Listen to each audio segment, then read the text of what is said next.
into another episode of Figuring Out Epilepsy, where we talk about all things epilepsy plus more. It's your girl, Sam Diane, and we are here. We are going to talk about how how seizures have the perfect timing for everything.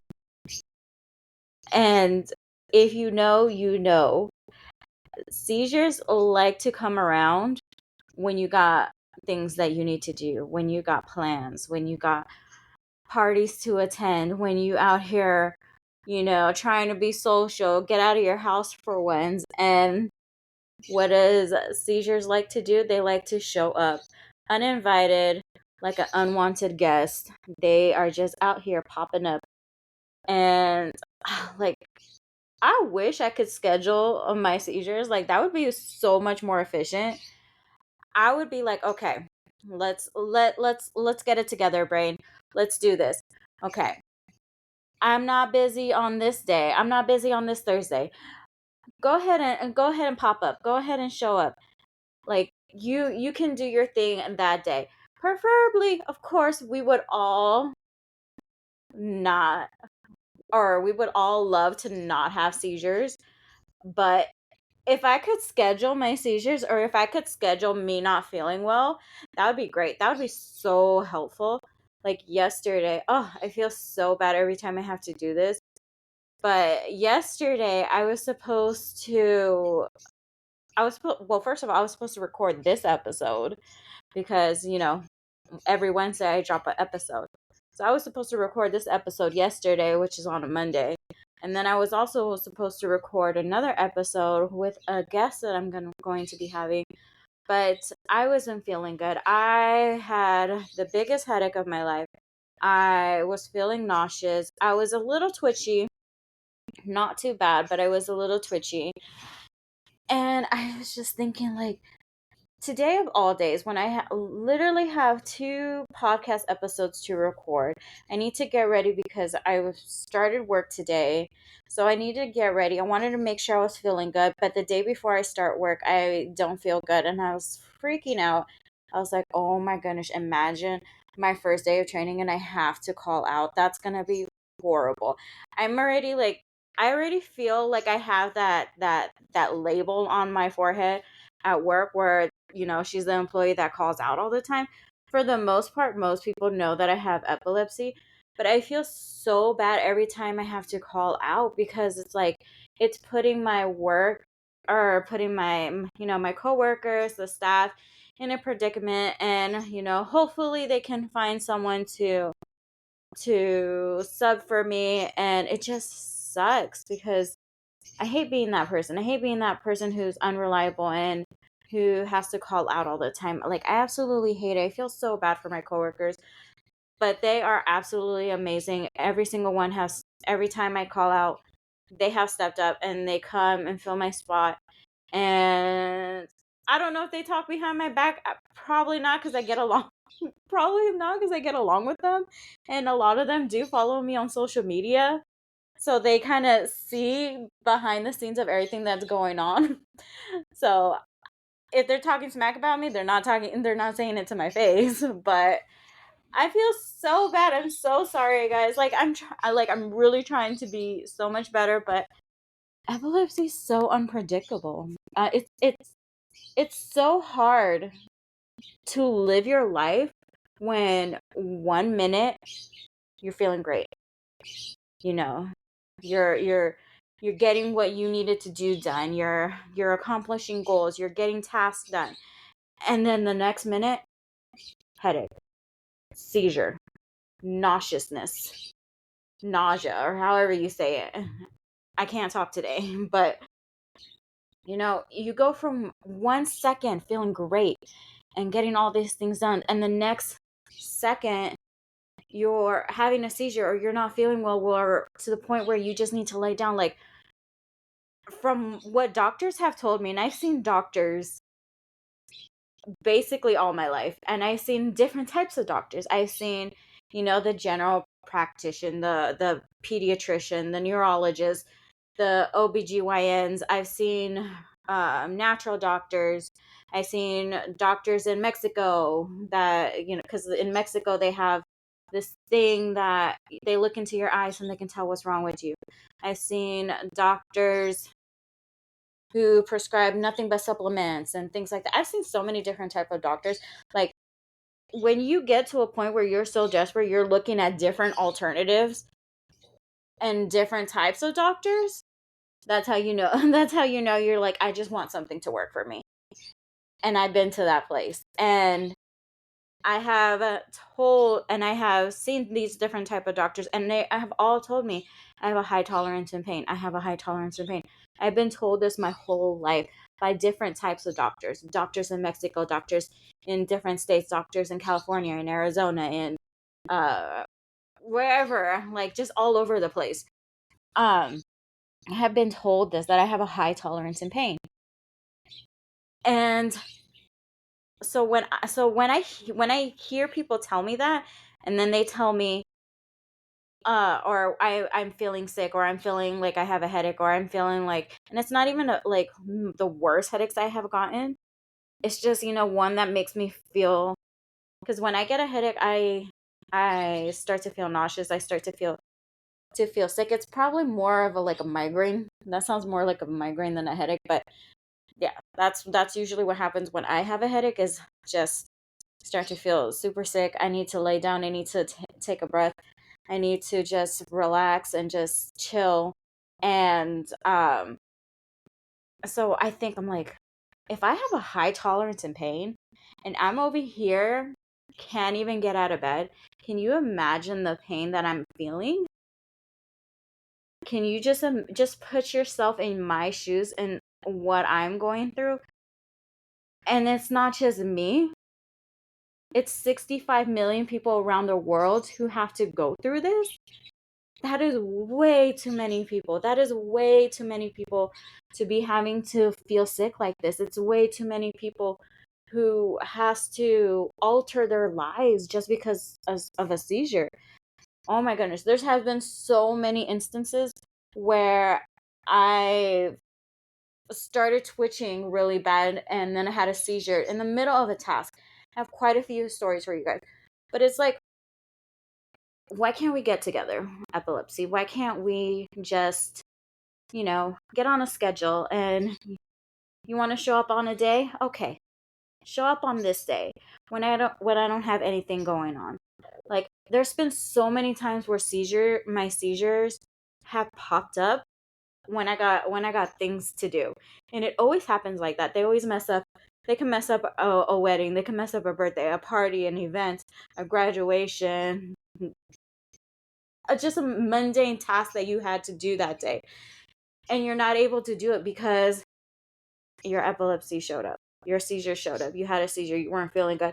Just like, can't let's get it together. Let's get it together, epilepsy, and get on a schedule. I'm sure like everyone in the epilepsy community has felt this way, where we just want to get on a schedule and just, schedule our seizures and just be like, okay, how many times a month do you want to show up? Okay, this many times? Cool. Show up at this time on this day. That would be wonderful. No, epilepsy likes to do its own thing and show up whenever it wants, whenever it feels like. And it's always in around the time when you got stuff that you need to do and you need to accomplish.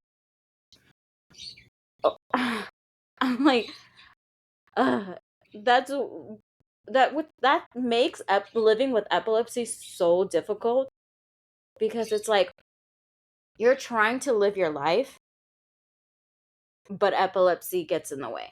You're trying to, I don't like to say normal, because just because we have epilepsy doesn't mean we don't live a normal life. But we're over here trying to live our life, and then epilepsy shows up, seizures show up, and you're like, yay, now I'm gonna be sick for like 3 days, possibly more. Some people are sick for like a whole week, and or even more, or even longer than that, and they don't get back into feeling like their selves again for a while. After I have a tonic-clonic seizure, I'm asleep for 2 days straight. And when I mean I'm asleep for 2 days straight, I don't mean like I'm up. I I do whatever. I'm watching like a TV show or a movie for an hour or two, and then I go back to sleep. And then, I'm literally asleep. The only time I get up after a tonic-clonic seizure is to force myself to eat, because if I don't eat, I'm vulnerable to having another seizure, or I'm using the restroom. Those are the only two reasons that I get up after I have a tonic-clonic seizure for 2 days. For those 2 days, I'm just knocked out. I'm just asleep for 2 days. No one bothered me. No one talked to me. Everything is in so much pain. My head feels like I've been run over by a cement truck. My body is in pain. It feels like I've been working out nonstop for like 10 years. Everything hurts. I like And then if I hurt myself, that's even worse. I have stitches to deal with, or I tend to bite my tongue or my cheek. So I have that. So I can't even eat like that good bomb food that I would want to eat. Because after a seizure, I want to eat something good. I want to eat something that makes me feel good, like a burger and some zucchini fries. That's that's what I would love after a seizure every time. A nice juicy cheeseburger with some zucchini fries and some ranch. That's my go-to meal after a seizure. But if my tongue is bitten and my cheek is bitten, it's all torn up, I can't eat that. I have to eat something whack like soup or something. I don't want to do that. I just went through a traumatic experience. I don't want to do that. I want to be out here eating the food that I enjoy, because I just went through something horrible. The last thing I want to do is eat something horrible that I am not in the mood for. I want to eat something that tastes good, something that makes me be like, okay, I got this. I can deal with this. But no. No. Welcome to the life of epilepsy. It's wonderful. Can you tell how great living with epilepsy is? Oh man. And then it's and that's just the physical pain of everything. The emotional pain, the mental pain, like you have that doesn't go away right away. The physical pain after two full days of just sleeping, I'm better. The emotional and mental, where I'm just like, what did I do wrong? Why am I back at zero again? Why am I here? I was doing everything right. I was taking my medication. I was getting 8+ hours of sleep. I was, doing my things that I like to do to help me relax. I was exercising, trying to live a healthier life. I wasn't eating too much sugar. I was trying to eat a balanced diet, and no matter what, I still had a seizure. What did I do? What did I do that caused the seizure? So you're going over this whole time that you've been good without seizures. Your mind is just playing back every single thing, and then it's playing back the most recent days and recent weeks, and you're trying to figure out, why did I even have a seizure? What did I do? I did everything that I'm supposed to, and I still had a seizure. Like, how do you win with epilepsy? It honestly feels like it's a draw from a hat. The people who get to be seizure free, it feels like that name is being drawn from a hat. It's completely random.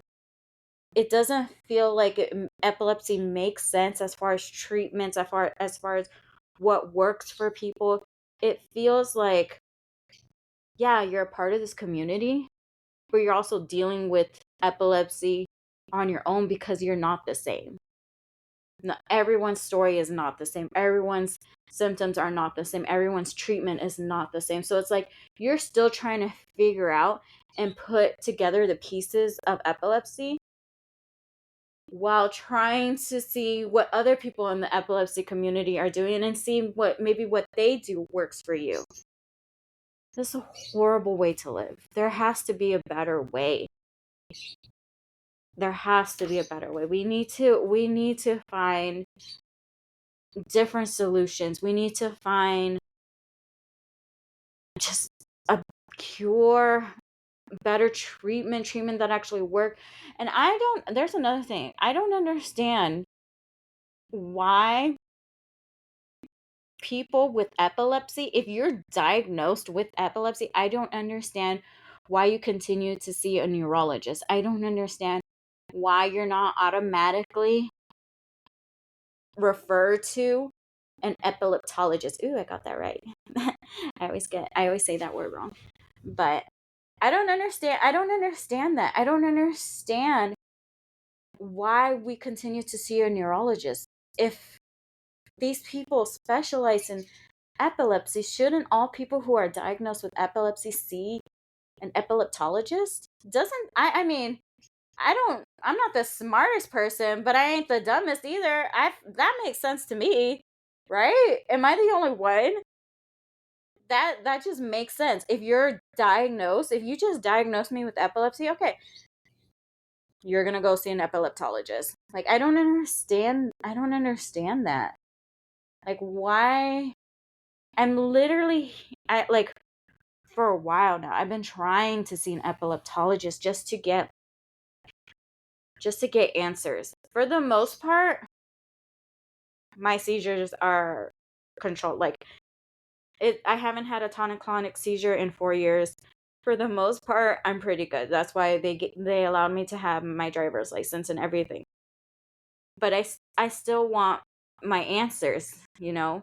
Why is it always around my period? What's going on in my body that it's always around my period? And from my very first period, my very first seizure were like a week apart. And ever since then, it has always been around that time. What is going on in my body? Do I have catamenial epilepsy? Because I sure think I do. I absolutely, hands down, think I have it, but I've never been diagnosed with it. So is it truly valid that I think this? Is it truly valid that I have this theory about my epilepsy, but I haven't been diagnosed? I'm over here trying to get answers, even though for the most part I'm doing fine. I have my moments where I'm not feeling good. I have my moments where I'm twitching, but wouldn't my treatment be more effective if I got the proper answers? And how do we go about getting proper answers? How do we go about finding the proper treatment for every single person and finding the proper doctors? I have talked to people where they have no other choice. Maybe it's because of where they live. There's not enough neurologists or even an epileptologist there. They have no other choice but to see that person. That person is not even listening to them. That person is not even, understanding what they're trying to tell them. And it feels, when I'm talking to them, I feel so bad because, like, they feel like they're at a robot, and I just want to help them. I just want to help them find the answers. But I'm not a doctor. I don't know how to properly treat someone with epilepsy if it's such a complicated case. I know how to treat based on my experience and from the experiences of others, but to truly find those answers, how do you go about that? How do you go about taking those proper tests, taking those proper steps, and just finding the proper treatment for people? I feel when I talk to the people that follow me on Instagram and they're coming to me for answers, I feel so bad. I feel so bad because, like, all I could do is tell them, like, hey, this is what I've experienced. This is from my understanding of what I've experienced with my own epilepsy, and also from talking to other people in the epilepsy community. And this is what I know, but I am not a doctor. You need to have this conversation with your doctor, and I feel like I'm not doing enough. I feel like I'm not helping them, because they're coming to me because they've already tried talking to their doctor. They're coming to me hoping that I may find this answer to their problem. But I don't know. I don't know what it takes to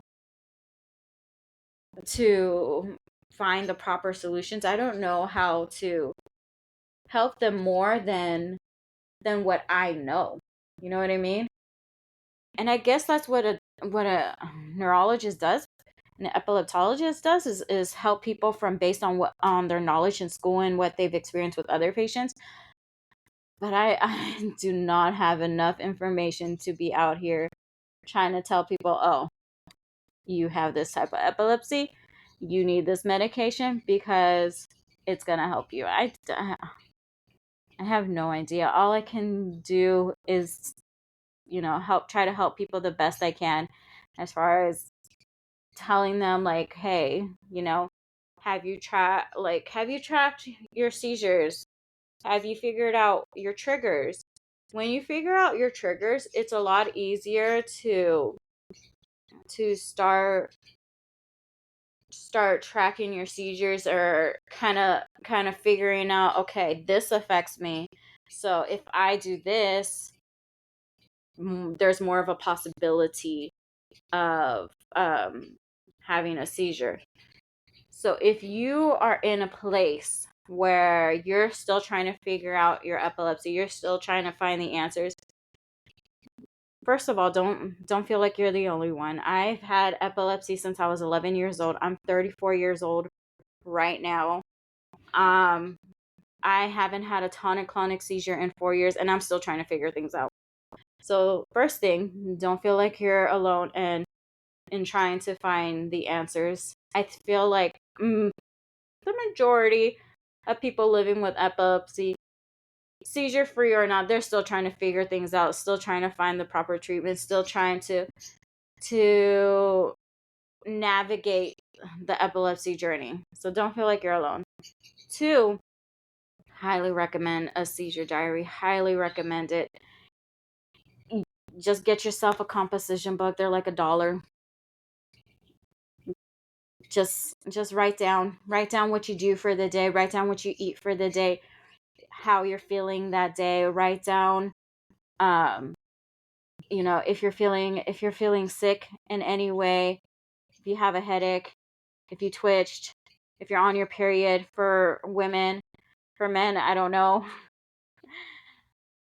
All I could talk about is for women, hormonal stuff. I could talk about that all the time. Men, I don't know what kind of hormone issues you guys have going on. So, I know that epilepsy affects men in different ways. And I did do a post about it, but I honestly, my memory sucks and I don't remember what I wrote. So go ahead and go to my Instagram to see that post, or Google. But make sure you're going to websites that are reputable and not like WebMD or anything like that, because WebMD will just tell you you're just gonna die. That's basically it. Okay, go to like the Epilepsy Foundation, go to the Hundley Foundation, the Boyce Foundation, go to Tiffany's website, the Epilepsy Network, I believe it's called. There's one, Living with Epilepsy is a good one. Epilepsy Society is another good one. Just go to pages like that who know what they're talking about. Don't go to WebMD and because they're gonna tell you that you have cancer or you're gonna die or They're going to tell you something horrific, and it's not going to make you feel any better, and it's not going to give you the answers that you need. You need to go somewhere where they know what they're talking about. Yeah. I kind of went on a rant right there. I also wanted to talk about, like, give a few examples of when like situations that happened to me when epilepsy came in the perfect time. But if this episode feels like I just went from one topic to another and I just went on a rant. I was just ranting about epilepsy. That's that's the vibe I'm getting right now. But we, like I said, we all have those moments. We all have those times where epilepsy is just so annoying and it's so frustrating. Like sometimes we're like good, we're positive, and then other times we're just like, dang, epilepsy sucks. I freaking hate epilepsy. Like, even when you've accepted epilepsy, you still go through those motions. You still go through them. At least I do. um, yeah. I mean, I always, when it comes to what I talk about on my podcast, what I post on my Instagram or my TikTok, I always try to relate it to either a conversation I've had with other epilepsy warriors or a comment that I seen on one of my videos or just things that I'm going through. And if you guys notice, you guys can see, like, sometimes I'm super positive. Oh yeah, it's all about mindset. Da da da da. And then other times I'm like, I freaking hate epilepsy. So you can see what part of my epilepsy journey I am going through based on my Instagram. Because I try to base it on how I'm feeling. Because I'm the type of person that I cannot post something unless I am passionate about it, unless I can relate to it myself. I can't just post things just willy-nilly and just like that, unless it's like informational stuff, like defining defining epilepsy, defining seizures, defining a tonic-clonic, defining a neurologist and epileptologist. Those type of posts I can just post like that. But when it's more personal and it's more like relatable type of post where I'm talking about like the epilepsy experience, that's usually because that is what I'm going through at that moment, or I've had a conversation with someone in the epilepsy community who's going through that at that moment. So right now on my social media, like, you may see that I like that, I try to keep it positive and whatnot. And I try to be real with you guys. I try to be vulnerable with you guys. But you guys may notice that I'm going through it right now. I'm going to be 100. I am going through it right now. I have so many things that have just been piling on. One thing after another, one thing after another. And I feel like I'm at the point where I'm so stressed out that I just want to cry. I I'm not big on crying. I'm really, really good at keeping my tears. But when I get to a point where I'm so angry or I'm so stressed out, I start crying. That's how it pops up for me. When I'm so stressed out, it comes out in tears. And then, I have to be careful with that because stress is one of my triggers. Emotional stress is one of my triggers. And if I'm so stressed out to the point where I'm crying, bam, 2 triggers in one. So, but yeah, I there's just been a lot going on in my life right now. And it's gotten to the point where I just feel like I have to cry. And so I'm saying this because I apologize if I start crying in the middle of this podcast. But I'm just honestly stressed out. I'm just stressed. It's just it's too much. It's too much. And I try the way I don't know if you guys have noticed this, but the way I avoid my problems is through jokes. Like, the way I try not to have it affect me is by turning it into a joke. Like, oh, something bad's happening. Let's make a joke so I don't feel as bad and it won't stress me out or make me sad and then it won't trigger me to have a seizure.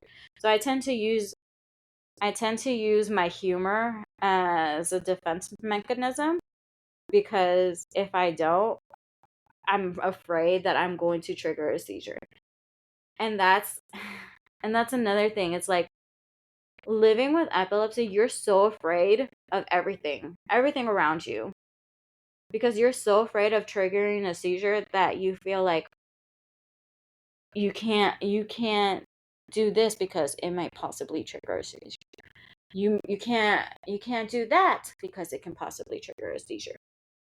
Like, the fact that I have to be careful and regulate my emotions because it can trigger a seizure, you know how tiring that is? How stressful that is? How time consuming it is to regulate your emotions minute by minute.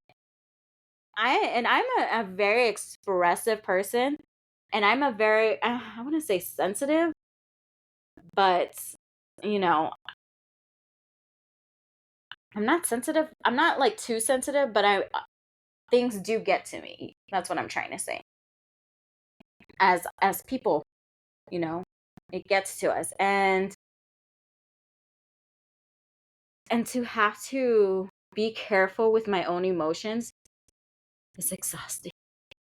It is so exhausting. I wish I could just let my emotions fly and just let it loose, but I can't, because I have to be careful in how I do things. Even if, I can't get too angry, because then I start crying and that can cause a seizure.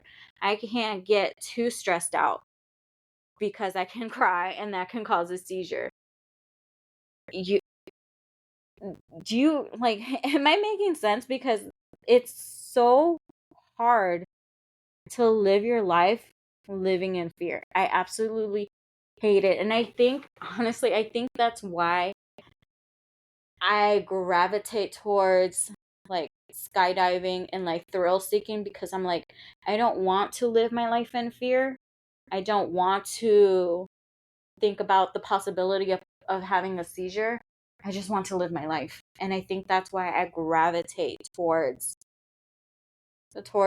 jumping out of a plane, even though I'm terrified of heights. But I want to jump out of a plane just to say, like, hey, I did it. Despite my epilepsy, I did it. That sounds so crazy. So crazy and so toxic. I'm toxic towards myself. Oh my gosh. But yeah, that's I like that. I think I genuinely think that's why I gravitate towards thrill seeking activities. Like, even now, roller coasters. I used to love roller coasters. Now, like, I don't know what it is. Like, I get anxious going on them, like, and I get scared. I don't enjoy them as much as I used to. I'm more cautious. I don't know if it's because I'm getting older. I don't know, but like, even roller coasters, I'm just like, dang, do I really want to go on this? Do I really? Do I really? Like, I question it. And there's some rides I will not go. I refuse to go on. I refuse. Like, out here in Southern California, there's this amusement park called Six Flags Magic Mountain. And it is about 45 minutes from where I live. They have this ride called Drop of Doom. Literally the highest drop ever. I cannot go on that roller coaster because I hate drops. It terrifies me. I'd rather do a loopy-loop all day, every day, than a drop. Drops, I cannot handle it. And it's funny because I think about, like, I cannot handle a drop, but I over here and want to do skydiving. That that's how crazy I am. It's like, epilepsy has pushed me to a point where I don't want to live in fear. So I'm going to do the craziest thing I can think of. I will not go bungee jumping. That's one thing I won't do. But skydiving, let's go for it. Why not? Right? And then another thing, I don't know if anyone else is like this, but throughout my healing process that I have been doing throughout the years and stuff, I have noticed that I like to be in control. I like to control every single aspect of my life because when epilepsy entered my life, I felt like I was out of control. I felt like I can't even control my own body. Epilepsy has taken over that. And so if I can't control my own body, I'm going to control everything else in my life. If epilepsy is going to take over my body and make me do things that I don't want to do, like shake, make crazy noises that sound absolutely terrifying, like having accidents as a grown person, as a teenager, as whatever age, having accidents, because that's what happens, biting myself, putting myself through this pain. Like my brain is literally fighting myself. My brain is literally so messed up that it forces me to do things that I don't want to. It's like when you live with epilepsy, you have like your brain is in control. And everyone says like, well, obviously, Sam, right? No. Your brain is in control and you have no power to stop it. Your brain decides whether you stand up or sit down. You don't give that signal, be like, I feel like laying down right now. No. When it comes to living with epilepsy, your brain, that seizure at that moment is like, yeah, you're just going to drop on the floor. And you're just going to shake. And you're going to be this terrifying person that everyone thinks that you are. You're going to scare your loved ones. That's seizures. That's epilepsy. Is that you have absolutely no control over your body. So how did that affect me? Dude, control everything else. If I can't control my body, I'm going to control everything else. And I have to teach myself not to be like that because you can't control everything around you. You know, you can't sit here and try to control people's actions. Like I was over here trying to control people's actions and telling them what to do. I was over here like micromanaging every little thing because I wanted to go a certain way. And you can't do that. And I realized that my control freakness comes from not being in control of my own body due to epilepsy.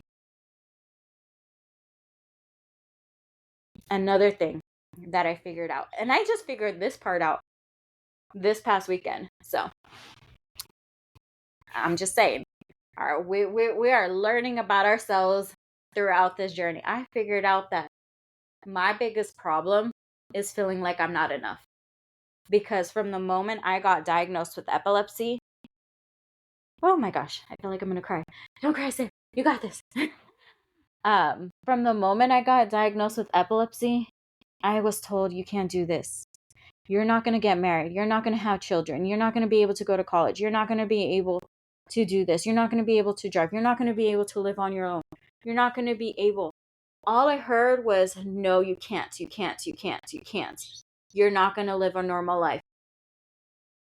The fact that that was put into my existence as an 11-year-old girl affected me. Because I start thinking like, hey, why don't I get to have a quote unquote normal life? What did I do? And then I started blaming epilepsy.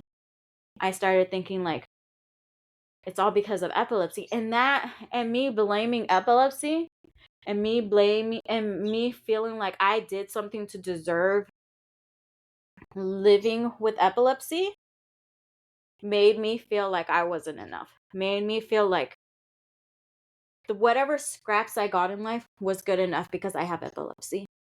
When it shouldn't be like that. It shouldn't be like that. We should be encouraging people in the epilepsy community to do more with their lives. Yeah, you have epilepsy. That is your obstacle to overcome. But that's just it. You can overcome it. Epilepsy shouldn't define you and your life and make anyone feel like they're not normal or that they can't do whatever they always dreamed about doing just because they have epilepsy. Make it work. Make your dreams work around your epilepsy. Or get a new dream that works with your epilepsy. You know, when I'm growing up, I've always been super creative. That's just how I am. You know, a lot of people in my family are super creative. My cousin, oh my gosh, he went to school for art and he is amazing. I have an aunt who makes like these clay jewelry, clay flowers. It's so pretty. She also knits, and it's just like my family. I have a cousin who's a photographer. Like we are some creative people out here. And that's always been my thing since I was super little. I always had like this big tub of just different art supplies, like different colored paper, line. I had construction paper in there. I had markers, crayons, color pencils, glitter, paints. Like and every single day I would go to that tub. That has always been my thing, is being creative. That's how I get through life. And now it's with my crocheting. I love to crochet. I would love to learn how to sew and do pottery and things like that. That has always been my thing. And growing up, I wanted to be an artist. I wanted to be like Picasso and just all these amazing artists that I saw growing up. Like, I love going to art museums. I love going to see the beautiful works of art. Just, I honestly enjoy going to museum to the point where I always thought I was going to get married in a museum. But that's that has always been my thing, and I wanted to be in high school. I got really into fashion. Like, my fashion has always been different. I'll just put it that way. A lot of people say, I have been told this throughout my years, like, your style is weird. It's different, but it goes with you. Like, I guess what they're trying to say is that I make it work. But it's not normal things that most people would wear. Because I tend to gravitate towards things that are embroidered or lace or just outrageous colors. I like things that have pattern on it. I like things that have floral on it. So you can just imagine, like, what you guys see is just a t-shirt and some pants. Like, on the occasion, you see me in a dress and things like that. But for the most part, like, I'm out here. My family has to tell me, like, hey Sam, like, you need to calm down a little bit. And it's like, but that's just me. That's the way I like to dress. Like, so in high school, I was really into fashion. I wanted to be a fashion stylist because I would rework my outfits to make it like 10 different type of outfits. That was me. But I didn't end up going that route. Various reasons. I didn't end up going that route. And now I'm at a point where I want to be a psychologist because I want to help people in the epilepsy community. So that is my goal. And that is why I'm going to school. But it's so what I'm trying to say is just because you have epilepsy doesn't mean you have to give up on your dreams. Doesn't mean you have to stop. And if your dream doesn't work, if your first dream doesn't work, well, find a new dream. Find a new goal. Epilepsy shouldn't stop us from living our life, reaching our goals. It shouldn't stop us from feeling good about ourselves and just feeling like we're enough and feeling like we are normal. Because at the end of the day, we are. Epilepsy doesn't make us abnormal. Epilepsy doesn't get to define our lives, doesn't get to define how we live our life, and it doesn't define our happiness. Does it suck? Oh, you bet it sucks. It absolutely sucks. It affects you in so many different ways, but look at the positives that you have. Even if it's just a little handful of positives, look at the positives. One huge thing that I like to think about every single day in the morning is I woke up. I'm grateful that I woke up. I'm grateful that I get another day with my daughter. I get another day with my family. Doing those little things can help greatly. I'm not saying it's going to get rid of all your problems. I'm not saying that you're not going to have your bad days. I have my bad days, and I try to be positive and be grateful for everything that I have. And it helps a lot. Even though I have my moments where I'm just like, I can't do this.